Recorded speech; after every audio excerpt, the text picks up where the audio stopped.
Hi అండి అందరికీ. 10th physics most important practice bits అనేవి మిస్ అవ్వద్దు దయచేసి. చివరి వరకు చూడండి. మ్యాథ్స్ ద ఫాలోయింగ్స్ కూడా ఉంటాయి చివరిలో. చాలా మీరు ఒకవేళ లెసన్ చదవలేకపోయినా కొన్ని బిట్స్ ఇందులో మీకు కవర్ అవుతాయి కాబట్టి తప్పనిసరిగా చూడండి. ఇది 5th లెసన్. సమతల ఉపరితలాల వద్ద కాంతి వక్రీభవనం. సమతల ఉపరితలాలు అంటే కొంచెం రఫ్గా ఉండేటట్టు గరుకుగా ఉపరితలం కాదు, సమతల ఉపరితలాల వద్ద కాంతి వక్రీభవనం ఎలా ఉంటుంది ఆ లెసను. మోస్ట్ ఇంపార్టెంట్ బిట్స్ చూద్దాం. ఈ క్రింది వానిలో స్నెల్ నియమం ఏది? మోస్ట్ ఇంపార్టెంట్ ఇది సూత్రం కూడా. n1/n2 equals to sin r by sin i, లేదా మనం ఇలా కూడా రాయొచ్చు అనమాట. sin i by sin r equals to n2/n1. రెండిట్లో ఏదైనా కానీ మనకి ఇక్కడ స్నెల్ నియమమే అవుతుంది. నెక్స్ట్ వన్, గాలి పరంగా గాజు యొక్క వక్రీభవన గుణకం 2.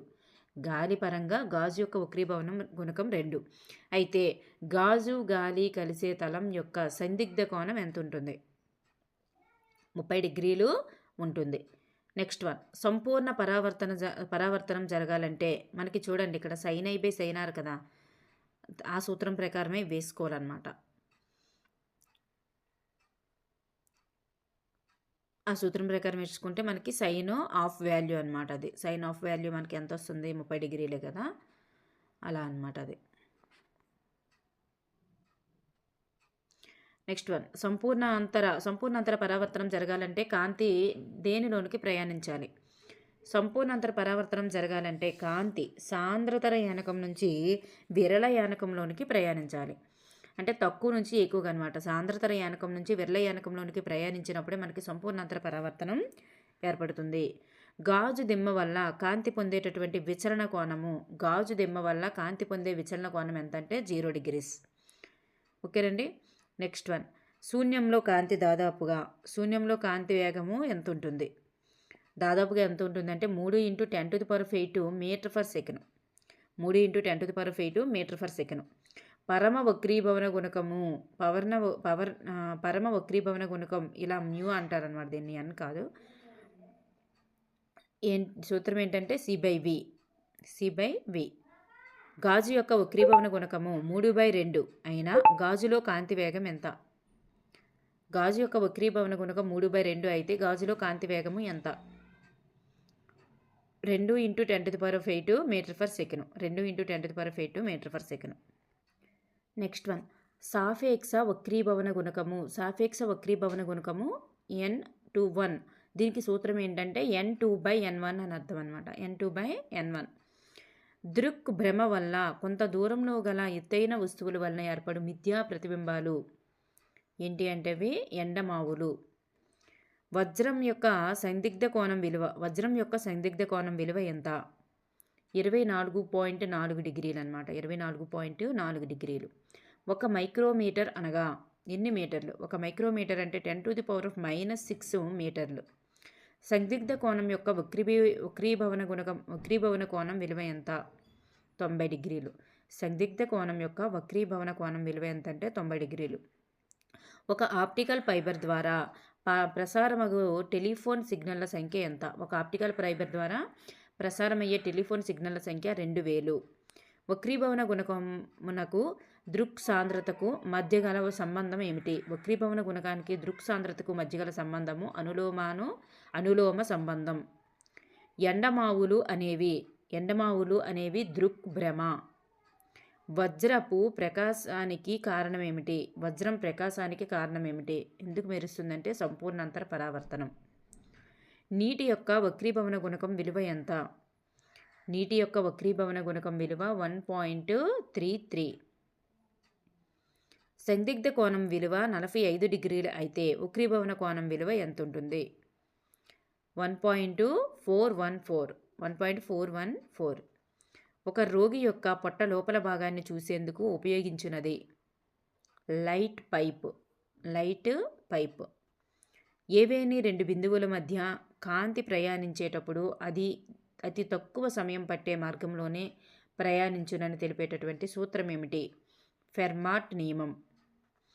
నక్షత్రాలు మినుకు మనడానికి గల కారణం వక్రీభవనం, కాంతి వక్రీభవనం అనే లక్షణం.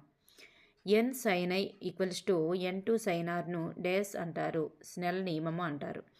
N1 sine i equals to N2 sine r. అప్పుడు ఏమవుతుంది, N2 అనేటటువంటిది భాగించబడుతుంది, సైన్ ఆర్ అయ్యేటటువంటిది ఇటు వెళ్తుంది అనమాట. N1/N2 equals to sine r by sine i. అలా కూడా అంటే దీన్నే చాలా రకాలుగా మార్పు చేయొచ్చు అనమాట. సో మనం ఇక్కడ ఈ పాయింట్ ముందుగా గుర్తుపెట్టుకోవాలి. N1 sine i equals to N2 sine r గుర్తుపెట్టుకుంటే మనకి ఇచ్చిన ఆప్షన్స్లో ఏదైనా మనం చేయగలుగుతాం. ఒక పారదర్శక పదార్థం యొక్క వక్రీభవన గుణకం 3/2 అయితే ఆ యానకంలో కాంతి వేగం. ఆల్రెడీ ఇది మనకి రిపీట్ అయింది. సూత్రం ఏంటి మనకి, వక్రీభవన గుణకము ఈక్వల్స్ టు C/V. అంటే ఇక్కడ మనకి సి కాంతి వేగము మనకి కావాలన్నమాట. ఇక్కడ మనకి వి చూడండి, ఆ యానకంలో కాంతి వేగం ఎంత మనకు కావాలి. ఇక్కడ మనం ఏం చేస్తామంటే ఈ వి అనేటటువంటి దాన్ని ఇటు తీసుకొస్తాం.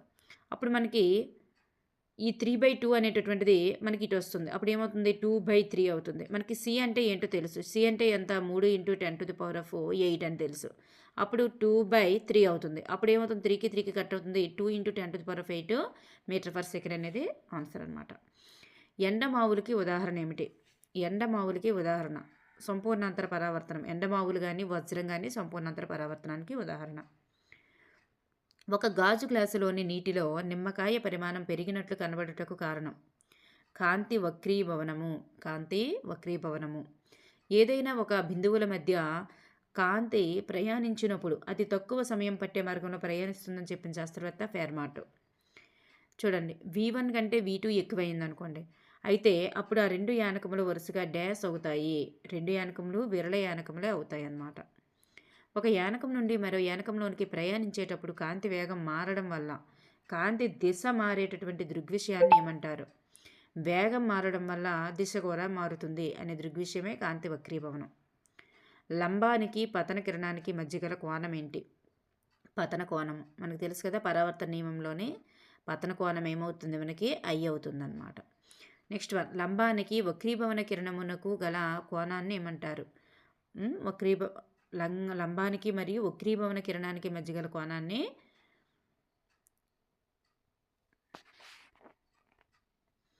యాక్చువల్గా అయితే దాన్ని ఏమంటామంటే పరావర్తన కోణం అని అంటారు. ఇక్కడ ఇది వచ్చింది, ఇది పతన కిరణం, మరి ఇక్కడ వక్రీభవనం చెందింది కదా, ఇలా వక్రీభవనం చెందింది. వక్రీభవన కోణానికి లంబానికి మధ్య గల కోణాన్ని ఏమంటారంటే పరావర్తన కోణమే అంటారు. మరి వక్రీభవన కోణం అని ఇచ్చారు, చూద్దాం. నెక్స్ట్ వన్, పరమ వక్రీభవన గుణకానికి సూత్రం ఏంటి అంటే శూన్యంలో కాంతి వేగము బై యానకంలో కాంతి వేగము. శూన్యంలో కాంతి వేగము బై యానకంలో కాంతి వేగము. నెక్స్ట్ వన్, క్రింది వానిలో ప్రయోగాలు లేని రాశి ఏమిటి? ఏమిటంటే పరమ వక్రీభవన గుణకము. పరమ వక్రీభవన గుణకానికి ఏముండవు అంటే ప్రమాణాలు ఉండవు. సఫైర్ వక్రీభవన గుణకం విలువ ఎంత? సఫైర్ వక్రీభవన గుణకం విలువ 1.77. నీటితో పోలిస్తే కిరోసిన్ యొక్క వక్రీభవన గుణకం ఎక్కువ. దీని వలన కిరోసిన్ యొక్క డాష్ నీటి కంటే ఎక్కువ. కిరోసిన్ యొక్క దృక్సాంద్రత అనేది నీటి కంటే ఎక్కువ ఉంది కాబట్టి కిరోసిన్కి వక్రీభవన గుణకం ఎక్కువ. కిరోసిన్కి వక్రీభవన గుణకం ఎక్కువ ఉండడానికి కారణం ఏంటంటే నీటి కంటే దృక్సాంద్రత అనేటటువంటిది ఎక్కువ ఉండడం వల్ల, కొంచెం చిక్కదనం ఉండడం వల్ల. విరళ యానకం నుండి సాంద్రతన యానకంలోనికి కాంతి ప్రయాణించేటప్పుడు వక్రీభవన కోణం యొక్క విలువ పతన కోణం కన్నా ఎలా ఉంటుందంటే తక్కువగానే ఉంటుంది. వక్రీభవన కోణం విలువ పతన కోణం కంటే తక్కువగా ఉంటుంది. సందిగ్ధ కోణం కన్నా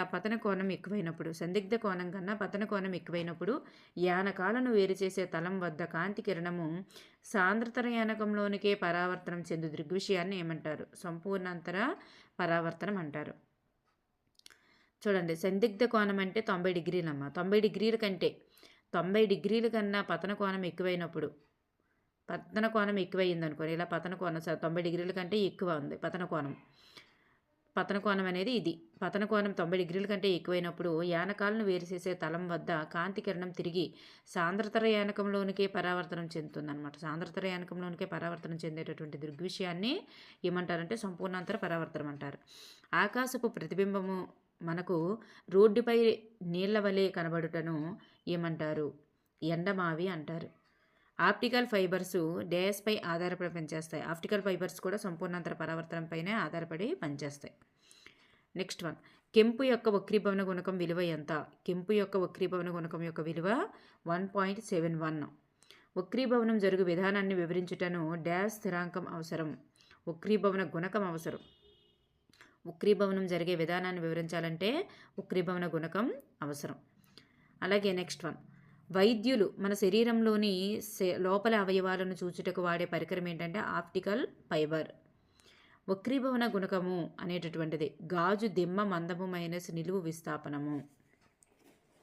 గాజు దిమ్మ మందము మైనస్ నిలువ విస్థాపనమే వక్రీభవన గుణకము అలా వస్తుందన్నమాట. నెక్స్ట్ వన్ చూసుకుంటే ఇక్కడ మనకి మ్యాచ్ ద ఫాలోయింగ్ అనేది ఇచ్చారు. మ్యాచ్ ద ఫాలోయింగ్ ఎలా ఇచ్చారు అనమాట. సరైన సమాధానాన్ని గుర్తించండి అని. మరి కాంతి వేగాన్ని మనకు తెలుసు కదా, కాంతి వేగం శూన్యంలో 3 × 10⁸ మీటర్/సెకండ్. మరి సాపేక్ష వక్రీభవన గుణకం V2/V1 అవుతుందన్నమాట. నెక్స్ట్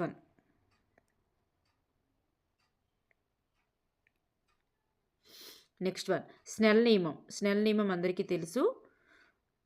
ఈ స్నెల్ నియమం ఏంటంటే N1 sin I = N2 sin R.